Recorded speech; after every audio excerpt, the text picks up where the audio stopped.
بسم اللہ الرحمن الرحیم۔ محترم ناظرین، السلام علیکم ورحمۃ اللہ وبرکاتہ۔ لوگوں کے ذہنوں میں یہ اشکال اور اعتراض ہے کہ حضرت اقدس مفتی تقی عثمانی صاحب نے ہر بینک کے اندر کاروبار کرنے کی اجازت دی ہے اور بینک سے گاڑی وغیرہ لینے کی، قرضہ لینے کی اجازت دی ہوئی ہے، لہٰذا مفتی تقی عثمانی صاحب کا یہ فتویٰ دینا ان کے لیے بہت بڑا مسئلہ بنا ہوا تھا، جس مسئلے کو آ کر مولانا فضل الرحمان صاحب نے حل کیا ہے۔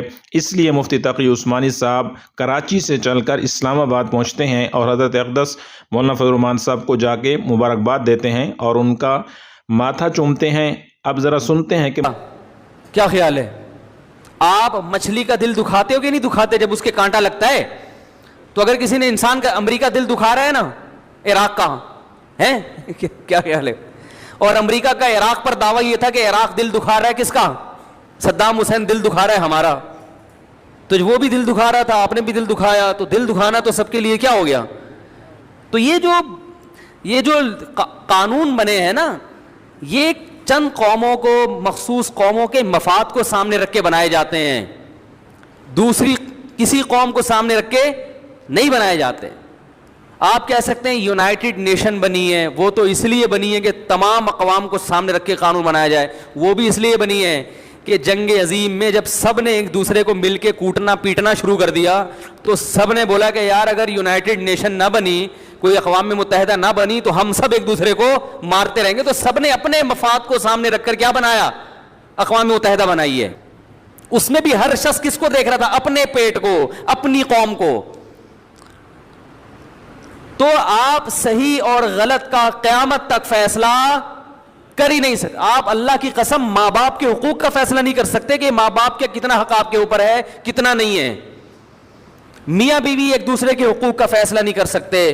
والدین اولاد کا فیصلہ نہیں کر سکتے کہ اولاد کا ہم پر کتنا حق ہے، دوست کا دوست پر کتنا حق ہے، امیر کا غریب پر کتنا حق ہے، غریب کا امیر پر کتنا حق ہے۔ یہ جو حقوق کی بحث ہے جس سے پوری دنیا ایک نظام کے تحت چل رہی ہے، ان میں ایک حق بھی انسانی عقل خود سے فیصلہ نہیں کر سکتی۔ اگر کوئی فیصلہ کرے گا تو دوسرا اس پہ اعتراض کرے گا۔ تو اس کے لیے ضروری ہے کوئی ایسی ذات ہو جس کو سب مانتے ہوں کہ یہ ہم سے زیادہ ذہین ہے۔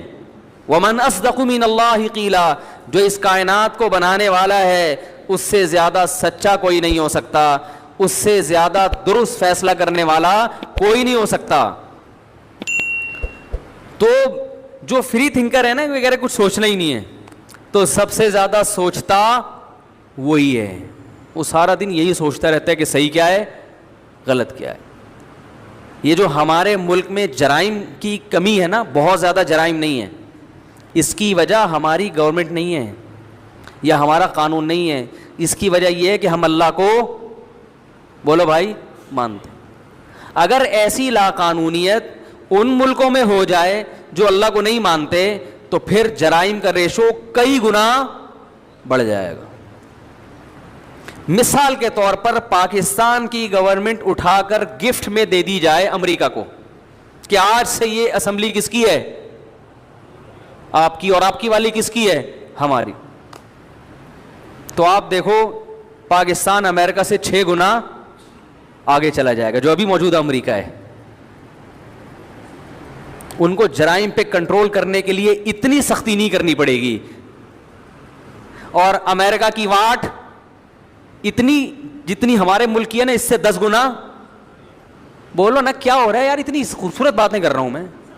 امریکہ کا جتنا پاکستان کا اس وقت بیڑا غرق ہوا ہے، اس سے 10 گنا زیادہ بیڑا غرق ہو جائے گا۔ کسی نے واٹس ایپ پہ کارٹون بھیجا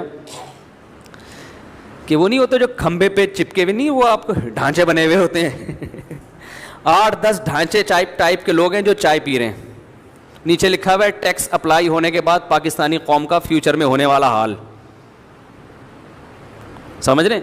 جب ٹیکس کا نظام بہترین ہو جائے گا، ہر آدمی ٹیکس دے گا اور کرپشن اسی طرح چلتی رہے گی جیسے چل رہی ہے، اوپر سے غریب عوام اب ٹیکس بھی دینا شروع کرے گی اور کرپشن کی سپیڈ بھی کم نہیں ہو۔ اگر میں نہیں کہہ رہا کہ ایسا ہوگا، بالفرض جو سمجھ میں آ رہا ہے، حقیقت تو اللہ ہی جانتا ہے، تو پاکستانی قوم کی حالت کیا ہوگی؟ چند ڈھانچے دکھائے ہیں جو چائے پی رہے ہیں،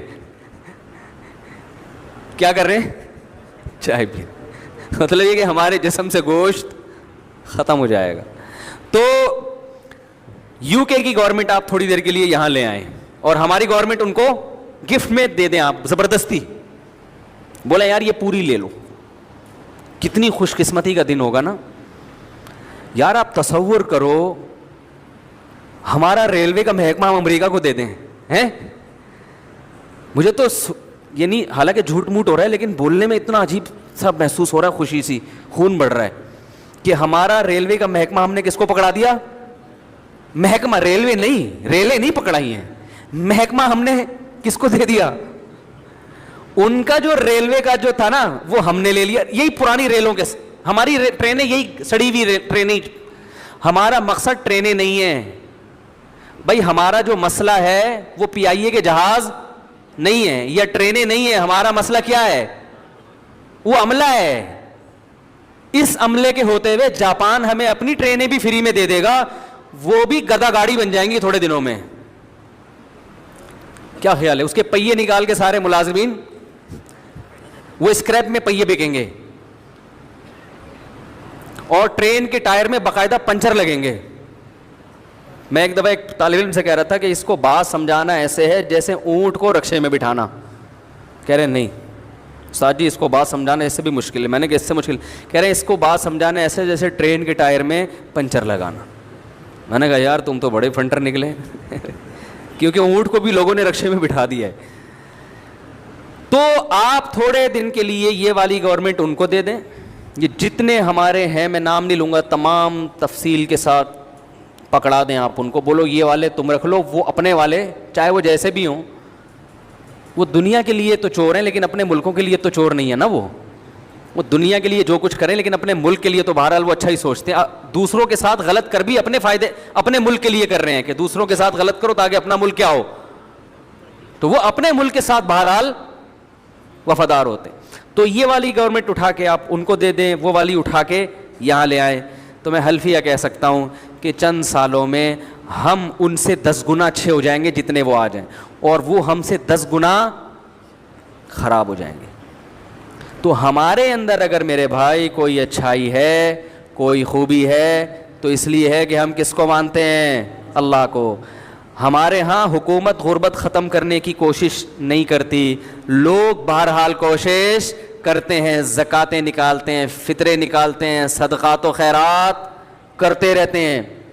قربانی دیکھو, ابھی جب قربانی ہوگی کتنا گوشت غریبوں کو فری میں ملے گا. دنیا کا مہنگا ترین تہوار ہے قربانی. ایک ایک آدمی آپ بتاؤ کم سے کم 15 سے 20 ہزار روپے ایک قربانی پہ کم سے کم خرچ ہو رہا ہے. تو اس کو آپ ذرا ضرب دو کروڑوں عوام سے, کتنا خرچہ ہو جاتا ہے. اور یہ سب کس کے پیٹ میں جاتا ہے, زیادہ تر اس کا حصہ غریبوں کے پیٹ میں جاتا ہے. ہمارے ہاں آپ کے بوڑھے والدین کو گورنمنٹ نہیں پالتی, یہ خرچہ حکومت پہ نہیں ہے. بوڑھے والدین کا خرچہ کس پہ ہے, اولاد پہ. یہ بوجھ ہم نے گورنمنٹ سے لیا ہوا ہے. نہیں آ رہی بات. ورنہ اگر ہم مذہب کو نہیں مانتے, سب کے ابا اماں حکومت کے کھاتے میں جاتے, حکومت اور زیادہ ڈاؤن ہوتی. کیا خیال ہے بھائی جان؟ ہمارے ہاں بیوی کو کھلانا کس کی ذمہ داری ہے معذرت کے ساتھ, بولو بھائی؟ شوہر کی ذمہ داری. ان کے ہاں بولو نا بھائی. تو اگر مذہب نہ ہوتا تو یہ عورتیں گھر میں بیٹھ کے آرام سے کھاتی, بولو نا, نہیں کھاتی. عورت کا استحصال ہوتا. ہمارے ہاں بیوی سے وفا کرنا یہ گورنمنٹ کا حکم ہے. اب کوئی دنیا میں ایسا دیکھا تو ایس ایچ او سے ڈر کے بیوی سے محبت کرتا ہو, تھانے سے ڈر کے. تھانے دار خود یہ نہیں اس وجہ سے نہیں کر رہا, وہ اگر کر رہا ہے تو کس کی وجہ سے, مذہب نے کلچر دیا ہے ہمیں. تو زنا کا ریشو اس وجہ سے کیا ہے, کم ہے. تو بہت ایک ایک چیز پہ میں بات کروں گا تو بڑی لمبی بات ہو جائے گی. تو ہاں جو خرابی وہ مذہب کے کھاتے میں نہیں ڈالی جا سکتی. وہ خرابی تربیت کی کمی سے, کہ جتنی تربیت حکومت کی ذمے اسلام نے لگائی ہے, حکومت اس تربیت کی کوشش نہیں کر رہی. یعنی حکومت مسلمان نہیں ہے, آپ صاف لفظوں میں, پبلک مسلمان ہے, گورنمنٹ مسلمان نہیں ہے. کیونکہ پبلک کا, آپ کہیں جب مسلمان ہے تو اتنا فساد کیوں ہو رہا ہے؟ پبلک کا صرف مسلمان ہونا کافی نہیں ہے, کسی معاشرے میں فساد کو ختم کرنے کے لیے گورنمنٹ کا مسلمان ہونا بھی ضروری ہے. تبھی تو اللہ نے قانون بنایا کہ چور کا ہاتھ کاٹو. اگر صرف دین اور مذہب کافی ہوتا اور جنت اور جہنم کا عقیدہ کافی ہوتا تو اللہ حکومت کو یہ حکم نہ دیتے کہ چور کا ہاتھ کاٹو. اس لیے سزائیں بھی ضروری ہیں. تبھی میں کہتا ہوں نا, اسلام میں صرف محبت نہیں ہے, دونوں چیزیں, کہیں محبت ہے اور کہیں سختی ہے. آپ اگر صرف محبت ہی محبت لے کے چلو گے تو بھی خراب ہو جاؤ گے, سختی ہی سختی لے کے چلو گے تو بھی خراب ہو جاؤ گے. اسلام نے دونوں چیزیں دکھائی ہیں. جیسے بجلی کے لیے پلس اور مائنس دونوں قسم کے وولٹیج ہوتے ہیں نا, تو اسلام نے دونوں چیزیں بتائی ہیں, محبت بھی اور سختی بھی. اسی وجہ سے دین فطرت ہے. تو میرے بھائی, میں یہ عرض کر رہا تھا کہ کچھ لوگ ہوتے ہیں بالکل تھنکنگ سے, بولو, فری. کچھ ہوتے ہیں جو اللہ کا انکار کرتے ہیں, کچھ ہوتے ہیں جو اللہ کو مانتے ہیں مگر اللہ کے ساتھ بہت سوں کو شریک کرتے ہیں. تو ان کا اللہ کو ماننا نہ ماننا برابر, کیونکہ جب آپ نے درجنوں مان لیے تو فالو کس کو کرنا ہے آپ کو پتہ ہی نہیں ہوتا. کیا خیال ہے بھائی جان؟ بھائی جان, آپ کو یہی نہیں پتا ہے کہ آپ کے ابا ہیں کون سے, تو کس کے حقوق ادا کرنے ہیں کس کے نہیں کرنے, یہ ممکن ہے؟ ابا کتنے ہوتے ہیں؟ ایک ہوتے ہیں. ابا ایک ہوتے ہیں. اور یہ بھی یاد رکھو, یہ جو بات سے بات نکلی ہے, بیوی ایک نہیں ہوتی, ایک بھی ہوتی, کبھی چار بھی ہو جاتی ہیں, لیکن بیویوں کا شوہر ایک ہوتا ہے. وہ بھی اس لیے کہ عورت نے اطاعت کرنی ہے کس کی؟ شوہر کی. اگر دو ہوں گے تو اس کو نہیں پتا چلے گا کس کی اطاعت کرنی ہے. تو حاکم ہمیشہ ایک, جس کو فالو کیا جاتا ہے وہ دنیا میں ہمیشہ ایک ہوتا ہے. اور مرد بیوی کو فالو, اسلام میں بیوی کو فالو نہیں کرتا. اگر اسلام میں حکم ہوتا ہے بیوی کو فالو کرنا ہے تو بیوی ایک سے زیادہ رکھنے کی آپ کو اجازت نہ ہوتی. بہت ٹیکنیکل پوائنٹ ہے. آج لوگ فالو کس کو کر رہے ہیں؟ ابا کو نہیں کر رہے, اماں کو نہیں کر رہے, کس کو کر رہے ہیں؟ اماں بھی ایک ہوتی ہے. کیا خیال ہے؟ آپ کہہ سکتے ہیں وہ بھی چار ہوتی ہیں, وہ چار نہیں, وہ ایک ہی ہوتی ہیں, وہ سوتیلی ہوتی ہیں. باقی وہ سچی مچی کی جو اماں ہیں وہ کتنی ہوتی ہیں؟ ایک. کیونکہ ماں کی اطاعت کا حکم ہے نا, تو وہ بھی کتنی ہے؟ ایک. حاکم جو جس کو فالو کرنا ہے وہ ہمیشہ ایک. آپ کے علاقے میں 2 SHO آ جائیں تو معاملہ صحیح چلے گا؟ تو یہ جو اللہ نے کہا نا کہ بیوی ایک بھی رکھ سکتے ہو, زیادہ بھی, یہ اس کی علامت ہے کہ بیوی کو فالو کرنے کا حکم نہیں ہے. تو پھر کیا کریں بھائی؟